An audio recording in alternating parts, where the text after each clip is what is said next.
Greetings 12th class political science students. Welcome back to our channel. I hope you all are doing great. And today we are here back with the part 2 of NCERT solution for the chapter regional aspirations. We have completed 5 questions in the last video and I hope you have seen and the questions are completely clear to all of you. So today we are going to start from question number 6. So let us start. What is question asking from you? What is the demand of the question? So question is asking what are the various positions on the issue of regional autonomy? कौन सी positions होती हैं कौन से issue पर regional autonomy पे about Kashmir for Kashmir? Which of these do you think are justifiable? मतलब कौन सी जो issues हैं कौन सी demand है जम्मू कश्मीर के ऊपर जो आपको लगता है justifiable है? Yes, of course this should be there. मतलब कौन सी ऐसी rational demands हैं? Give reasons for your answer और आपके आंसर के लिए भी आपको क्या देना है? Reasons भी देने, right? So देखो on the issue of regional autonomy for Kashmir, the following positions are states as कुछ ऐसे issues है ना जो regional autonomy के लिए कौन से issues हैं? अब देखो Kashmiris were promised to make accession on reference of people about situation created by tribal invasion becomes normal. अब देखो क्या हुआ था आप लोगों ने पूरा का पूरा कंटेक्स्ट स्टडी किया था that what was the position of Kashmir especially in 1948 जब हमारे ऊपर क्या हुआ था कश्मीर के ऊपर अटैक कर दिया था पाकिस्तान के मिलिटेंट्स ने. तो हम लोगों ने उस टाइम पे क्या डिसीजन लिया था उस टाइम पे अकॉर्डिंग टू पंडित जवाहरलाल नेहरू जब उन्होंने इंस्ट्रूमेंट ऑफ असेशन पे साइन करवाए थे कश्मीर से तो स्पेशली क्या मेंशन किया गया था कि जब सिचुएशन नॉर्मल हो जाएगी तो हम क्या करवाएंगे we will be holding a referendum और उस रेफरेंडम के बेसिस पे क्या होगा कि हम लोग ये देखेंगे कि एक्चुअल में लोग इंडिया में मर्ज होना चाह रहे हैं मतलब क्या उनको फोर्सफुली तो मर्ज नहीं किया जा रहा just because of the fear of the war क्या इस वजह से तो इंडिया में मर्ज नहीं हो रहे हैं so but it has not been fulfilled hence it generated the demand for plebiscites. अब देखो क्या कर रहा है कि इसीलिए हमारी कंट्री में जब ये डिमांड उठी कि अब हमें जो कश्मीरी पीपल हो क्या डिमांड कर रहे हैं कश्मीरी पीपल इस चीज की डिमांड कर रहे हैं ना कि हमें तो यही चीज क्योंकि हमें रेफरेंडम बोला गया था. देखो मतलब हमसे क्या डिमांड की गई थी हम लोगों को क्या एश्योरेंस दी गई थी कि आपके यहाँ ना रेफरेंडम करवाया जाएगा बट रेफरेंडम तो हुआ ही नहीं and that's why people are saying कि हमारी डिमांड्स को फुलफिल नहीं किया गया राइट.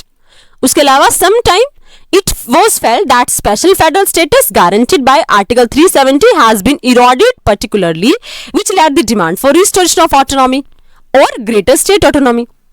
कई बार ऐसा भी हुआ कि जो लोगों को स्पेशल स्टेटस मिला हुआ था ना आर्टिकल 370 के अंडर लेकिन हम लोगों ने पढ़ा ना कि कितनी बार क्या हुआ इमरजेंसी इंपोज हो गई राइट. तो मतलब वो प्रॉपरली वर्क ही नहीं कर पाया और जब लोगों को क्या फील होना शुरू हो गया कि ये सिर्फ नाम का हमें स्पेशल प्रोविजन था हमें कुछ ऐसा स्पेशली प्रोवाइड नहीं करवाया गया और इसके लिए लोगों ने किसकी डिमांड करनी शुरू कर दी कि हमें तो ऑटोनॉमी चाहिए ग्रेटर स्टेट ऑटोनॉमी की डिमांड करनी शुरू कर दी right. After that, it is felt that democracy, which is practiced in rest of the India, has not been similarly institutionalized in Jammu and Kashmir.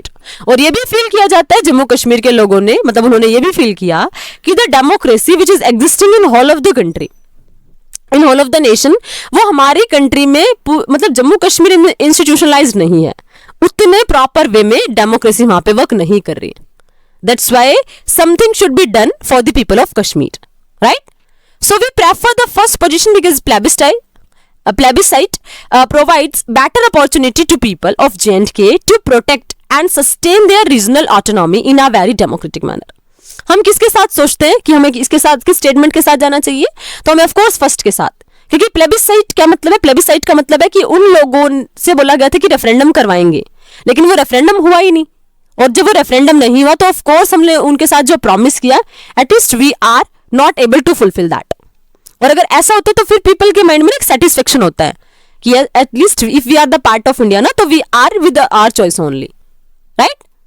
तो वो चीजें होनी चाहिए तो हम भी उसी स्टेटमेंट के साथ जाएंगे ताकि वो लोग क्या फील कर सके वो लोग फील कर सके regional autonomy in a very democratic manner कि यस अगर डेमोक्रेसी भी है तो everything is working according to democratic manner and they are able to feel some kind of autonomy also right. अब उसके बाद The Assam movement was a combination of cultural pride and economic backwardness. Explain. आपने पूरा का पूरा असम का issue पढ़ा था हम लोगों ने आंसू और वो सारी चीजें पढ़ी थी मतलब रीजनल एस्पिरेशंस की डिमांड वहां पे किस तरीके से राइज हो रही थी all those things we have studied. तो अब आपसे पूछा गया है जो आसाम का मूवमेंट है statement is given to you, the movement of Assam that was a combination of cultural pride, मतलब अपने कल्चर के ऊपर में प्राइड फील करना है उसका, और प्लस जो इकोनॉमिक बैकवर्डनेस है। हम लोगों ने पढ़ा था ना पूरा का पूरा कंटेक्स्ट, हमने आसाम का पढ़ा था, right, because the people were saying कि हमें प्रॉपर उस वे में डेवलप नहीं किया जा रहा जिसमें पूरी की पूरी कंट्री डेवलप हो रही है। तो it was the example of cultural pride and economic backwardness. How do you think so, right? So we can say yes of course, right? अब देखो क्या है कि कहीं ना कहीं देखो कल्चरल प्राइड का मतलब क्या है, वो लोग किसकी डिमांड कर रहे हैं कि हमें अपने कल्चर को प्रोटेक्ट करके रखना, और कल्चर को प्रोटेक्ट कैसे रखेंगे जब कोई आउटसाइडर नहीं आएगा। एंड वी हैव सीन ना कि आसाम में आउटसाइडर के अगेंस्ट में बहुत लार्ज स्केल पे मूवमेंट हुआ था, याद आ रहा है चैप्टर? तो अब देखो this we can say because it was against outsiders to maintain cultural integration of Assam.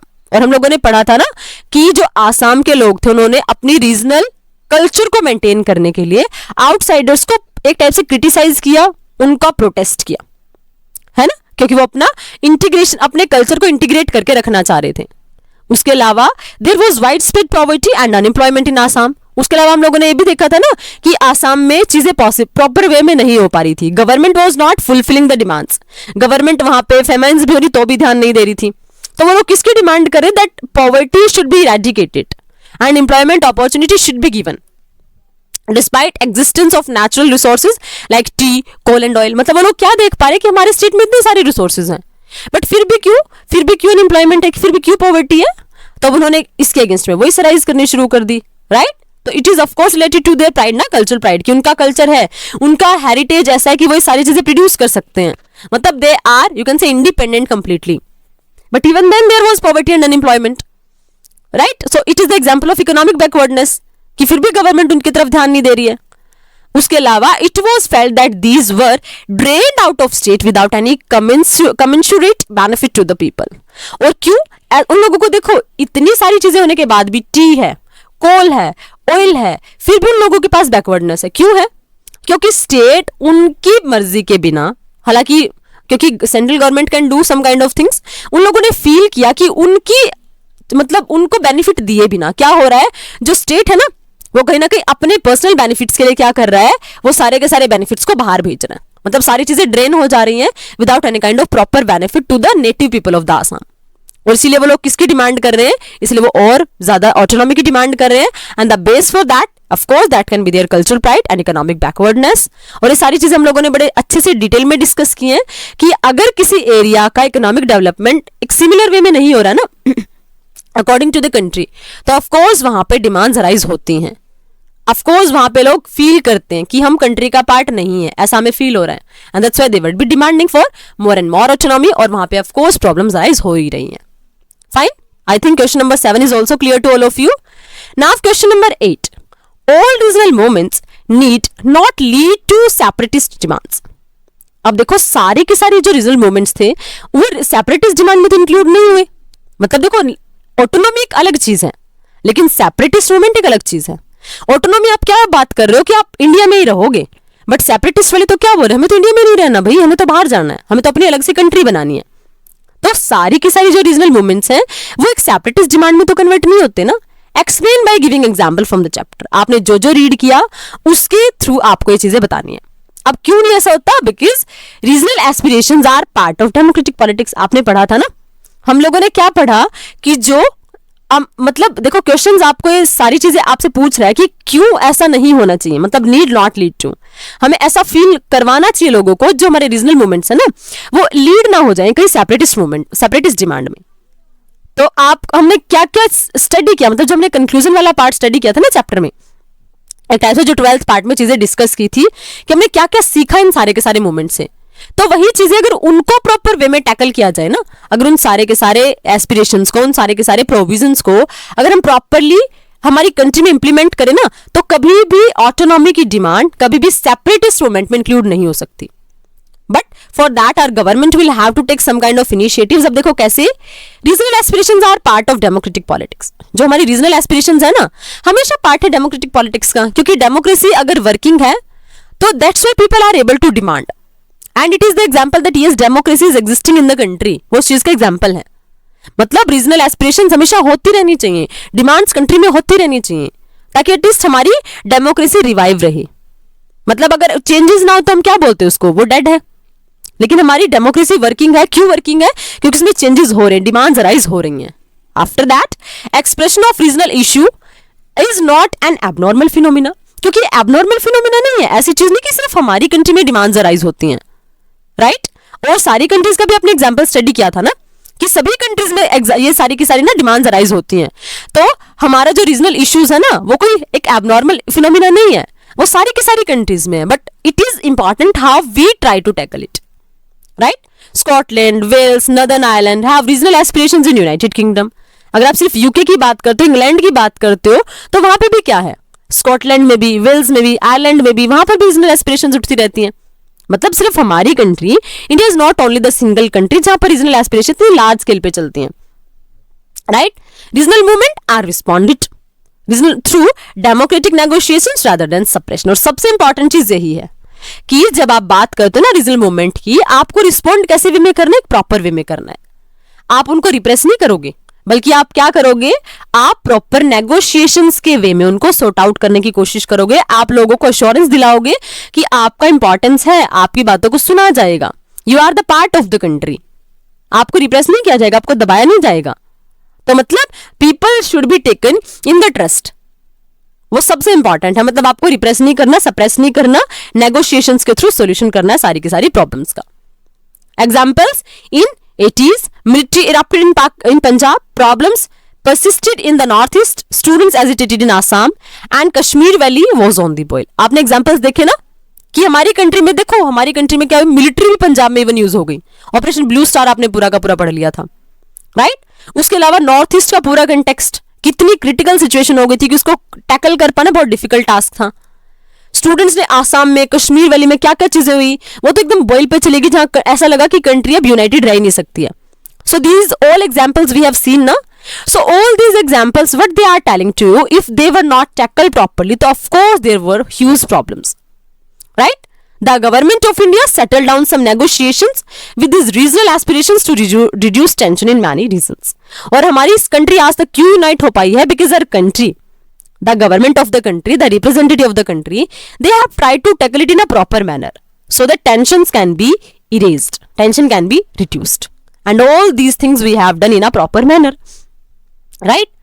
After that, last is Mizoram is an example of political settlement to resolve the problem of separation effectively. और मिजोरम ने, देखो आप लोगों को याद है जो Mizo community थी, हमने पूरा कंटेक्स्ट मिजोरम का स्टडी किया था, है ना? जो मिजो कम्युनिटी थी, they were saying that we are not getting adequate autonomy, that's why there should be separate nation for the Mizo community specially. और हम लोगों ने फाइनली क्या किया, उन लोगों को प्रॉपर वे में सोल्यूशन प्रोवाइड करवाया, and that's why we all are one, right? मतलब इतनी डाइवर्सिटी को हम इंजॉय कर पा रहे हैं, राइट? मतलब we celebrate our diversity, got it? तो अगर हमें ये फील करवाना ना कि हमारी जितनी भी डिमांड्स हैं, जितने भी रीजनल मूवमेंट्स हैं, हमें उनको लीड नहीं होने देना सेपरेटिस्ट मूवमेंट में, क्योंकि सेपरेट का मतलब क्या कि वो अलग ही हो जाएंगे कंट्री से. तो we should not do that. हमें उससे पहले उन सारी की सारी प्रॉब्लम्स को टैकल करना है, सोल्व करना है, and just for that this solution can be used. और ये सोल्यूशन का ही यूज करके हमने कहीं ना कहीं आज तक इंडिया को यूनाइटेड रखा है, right? I hope that question is also clear to all of you. Until 8th question you are able to understand. Now question number 9, regional demands from different parts of India exemplify the principle of unity with diversity. ये वही चीज जो मैं आपको बता रही हूँ कि हम इसको enjoy करते हैं. हमारे जो एग्जाम्पल्स हैं वो आपको क्या बताते हैं? हमारे एग्जाम्पल्स हमें यही बताते हैं कि जो हमारी कंट्री है ना इंडिया, उसमें किसका एग्जाम्पल है? Unity among diversity. डाइवर्सिटी भी है बट यूनिटी है उसके साथ, right? So do you agree? क्या आप उस बात से अग्री करते हो? आपको उसके लिए रीजंस देने. अब देखो ये स्टेटमेंट वैसे किसकी? Unity among diversity. This statement is given by the first prime minister of the country, Pandit Jawaharlal Nehru, right? So yes, we agree with the statement because India adopted a democratic approach on these regional aspirations in place of considering them as anti-national. Of course, देखो हम लोगों ने कभी नहीं सोचा कि anti national है. हम लोगों ने इनको नेगोशिएट करके इनको सोल्व करने की कोशिश की है. अदरवाइज कई सारी कंट्रीज ब्रेकडाउन भी हो जाती हैं, राइट? तो of course these things are appropriate in the country कि हमारी कंट्री की सिचुएशन क्या है कि हमने डेमोक्रेटिक अप्रोच इनके रिगार्डिंग यूज किया, राइट? और हम इनको क्या मानते हैं? हम इनको एंटी नेशनल नहीं मानते, बल्कि हम इनको क्या मानते हैं? That yes these all are the parts of the democracy, so that we can enjoy the diversity also, na? Enjoy every moment, and we are enjoying diversity of the country. right? India's democratic politics allows people and groups to address the people on the basis of their regional identity, aspiration and specific regional problems. मतलब हमारी जो democratic politics है वो क्या allow करती है लोगों को और ग्रुप्स को कि वो अपनी प्रॉब्लम्स को, अपनी रीजनल आइडेंटिटी को, अपनी एस्पिरेशंस को, अपनी सारी की सारी जो प्रॉब्लम्स है ना रीजन से रिलेटेड, उन सबको एक्सप्रेस कर सकें. ये हमारी डेमोक्रेसी में अलाउ करती है, राइट? उसके अलावा India's democratic politics focus on regional issues and problems to receive adequate attention and accommodation in policy making process, that is regional aspiration of Assam. Example is right Punjab and Northeast and Kashmir also. तो मतलब हमारी country में सबसे important चीज तो क्या है कि हम लोगों ने उन सारी चीजों को सप्रेस नहीं किया. We feel that yes, people should get adequate representation. Their identity should be maintained. Their aspiration should get position. And that's why we have tried to solve the regional problems. Right? और हम लोगों ने क्या किया है, हमारी democracy ना that always focuses on the regional issues and that always able to get the attention, है ना, accommodation in the policy making process. जैसे आप लोगों ने आसाम का एग्जांपल देख लिया, पंजाब का एग्जांपल देख लिया, नॉर्थ ईस्ट का एग्जांपल देख लिया और कश्मीर का एग्जांपल देख लिया. All these things are the living example that yes we have understood the problem completely and we have tried to solve all the problems in a appropriate manner as well. Right? Clear? After that its examples are in 80s military erupted in Punjab, problem persisted in the northeast, student agitated in Assam, Kashmir valley was on boil. ये सारी चीजें आप लोगों ने देख लिया ना, मतलब ये सारी चीजें एग्जिस्ट हुई हमारी कंट्री में, राइट? मतलब फिर भी हम लोगों ने क्या कर लिया कि देखो जैसे कश्मीर का इशू तो बिल्कुल बॉइल पे चला गया, आसाम का इशू बिल्कुल बॉइल पे चला गया, but even then we were able to solve the problems ना. हम लोगों ने नेगोशिएशंस की, हमने ऐसे मेथड्स यूज किए, हमने उनको कुछ स्पेशल प्रोविजंस दे दिए, but we did not allow them to be separate from India. मतलब हम लोगों ने क्यों? Because we feel that this is the part of the country. अगर ये यूनाइट होंगे तो India will not be India. India क्यों है? क्योंकि उसमें डाइवर्सिटी इतनी ज्यादा है, राइट? उसके अलावा the government of India settle down some negotiations with these regional aspirations to reduce tensions in many region. और हमारी गवर्नमेंट ने क्या किया, नेगोशिएशंस के थ्रू इन सारी की सारी रीजनल एस्पिरेशंस को, टेंशंस को डिक्रीज कर दिया, रिड्यूस कर दिया, राइट?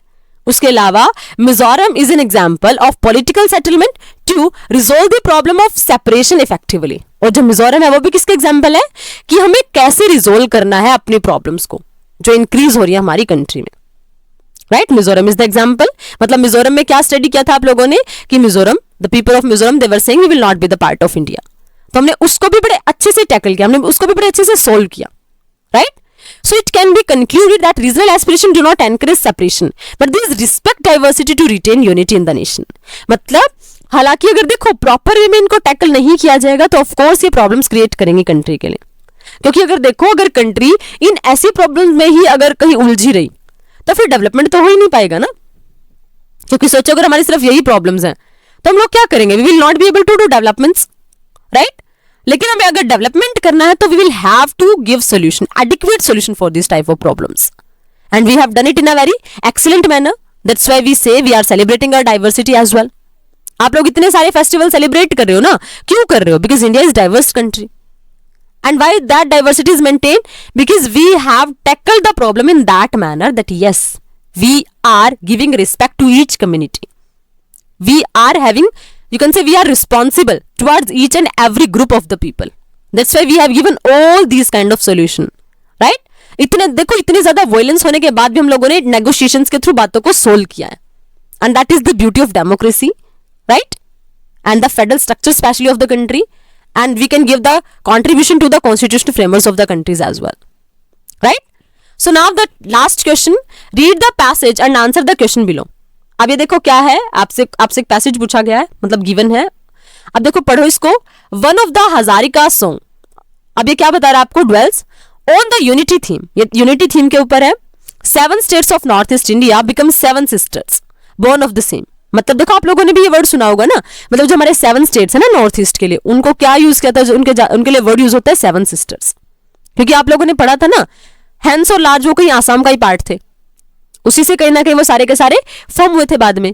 तब देखो इस सारे ये क्या बोल रहे हैं? मदर मेघालय वेंट डाउन वे. मदर कौन है? Meghalaya. Arunachal to separated and Mizoram appeared in Assam's gateway as the groom to marry another daughter. Arunachal Pradesh क्या है, अरुणाचल सेपरेट हुआ, Mizoram appeared in Assam's gateway, Mizoram भी अपीयर हो गया आसाम के गेटवे में एज अ ग्रूम, और वो क्या बन गया, दूल्हा बन गया, टू मैरी अनदर डॉटर, और वो किससे शादी करने के लिए, एक दूसरी डॉटर से शादी करने के लिए. The song ends with the determination to keep the unity of the Assamese with the other smaller nationalists that are left in the present day Assam. ये फाइनली जो एंड होता है ना सॉन्ग, किस पे एंड होता है कि हमें यूनिटी को मेंटेन करके रखना है जो आसामीज की है, with other smaller nationalist that are left to the present day Assam. किस किस के साथ, जो नेशनलिस्ट है ना आज के टाइम पे आप आसाम देख पा रहे हो, the Karbis and the Mising brothers and the sisters are are dear ones. मतलब कर्बीज हैं, जो उसके अलावा जो मिसिंग ब्रदर्स हैं, सिस्टर्स हैं, और जो सारे के सारे डियर वंस हैं, उसके रिगार्डिंग. मतलब देखो और भी स्टेट्स है ना, तो उन सब के रिगार्डिंग हमें क्या करना चाहिए, हमें प्रोटेक्ट करके रखना है उसकी डाइवर्सिटी को, हमें प्रोटेक्ट करके रखना उन सारे के सारे स्टेट्स को. राइट, संजीव बरुआ. अब देखो इसके बेस पे आपसे ऑफ कोर्स आपको समझ आया कंटेक्स्ट किसके बारे में, context is about the north east part of the country. Right, तो उसके बिहाफ पे अब आपसे क्वेश्चंस पूछे गए हैं, which unity is the poet talking about.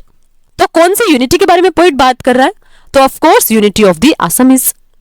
Right, मतलब आसाम से इतनी सारी चीजें सेपरेट हो गई, इतने सारे स्टेट्स बन गए, तो क्या बात कर रहा है, of course the poet is talking about the unity of Assamese, कि आसामीज को हमें एक करके रखना है. Why were some states of northeast created separately out of the erstwhile state of Assam. अब क्यों कुछ स्टेट अलग हो गए आसाम से, क्यों वो असम का ही पार्ट नहीं बने नॉर्थ ईस्ट के, वो सेपरेटली क्यों हो गए, because these state face the Assamese government was imposing Assamese language. हमने पढ़ा था ना पूरा का पूरा कंटेक्स्ट हम लोगों ने चैप्टर में स्टडी किया था कि उन लोगों को कहीं ना कहीं फील होना शुरू होगा कि आसामीज जो है ना, Assamese language that was going to be imposed on them. मतलब अब उनकी जो आइडेंटिटी कहीं ना कहीं खत्म हो जाएगी अगर आसामीज लैंग्वेज इंपोज हो गई तो. राइट, इसलिए उन लोगों ने फील किया कि हमारे ऊपर आसामीज लैंग्वेज इंपोज होने वाली है, and that's why they were not in the favour of that thing. इसलिए वहां पर क्या शुरू हो गई, रीजनल एस्पिरेशन शुरू हो गई. Right, so do you think that the same theme of the unity could apply in all the regions of the India. Why, क्या आपको लगता है कि ये जो थीम है पूरे के पूरे पार्ट में हमारे इंडिया में इंप्लीमेंट हो सकती है, और अगर लगता है तो क्यों हो सकती है. So yes, same theme of unity could apply to all the regions of India. मतलब हमारी पूरी की पूरी कंट्री में अप्लाई हो सकती है. क्यों?